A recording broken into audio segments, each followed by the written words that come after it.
Hi, Mark. Thanks for your time this morning. What's your reaction then to this resignation of the chairman, Roger Hutton, and what he says? Yeah, well, I think it's inevitable, really. They were coming under such pressure for the way that Yorkshire had handled their investigation, and the fact that there was no real ramifications or consequences to those who Azeem Rafiq has named. Of course, we don't know, the findings are not public of that report, but clearly Roger Hutton, as chairman of the club, takes a huge responsibility. You're right, his comments are really interesting. He could be talking about any number of county clubs who perhaps have board members or committee members of a certain age, of a certain race, who perhaps don't fancy change. But I mean, personally, my own experiences of Yorkshire are positive. I went up there first in 1988, and I've always had a good time there, and the cricketing public there are very knowledgeable.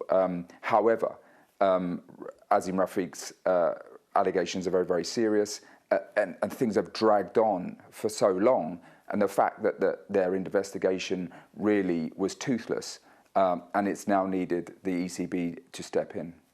Yeah, I was going to say, you said dragged on there. I mean, this story's been going on this week alone with the latest developments. So it's come a little bit too late, do you think, the first resignation?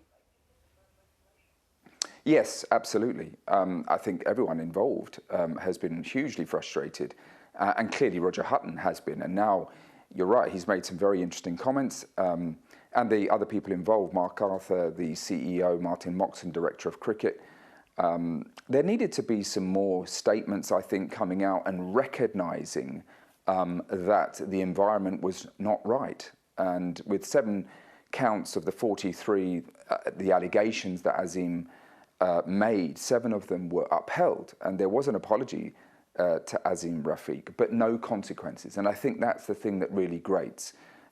We have heard Sajid Javid get involved in this situation, saying that the ECB must take action swiftly and decisively, otherwise it's not fit for purpose. And they have done that, and the ramifications for Yorkshire as a club are huge, because they've now been suspended from hosting international matches, which is a really serious punishment financially, and it really has to make the club look long and hard at itself.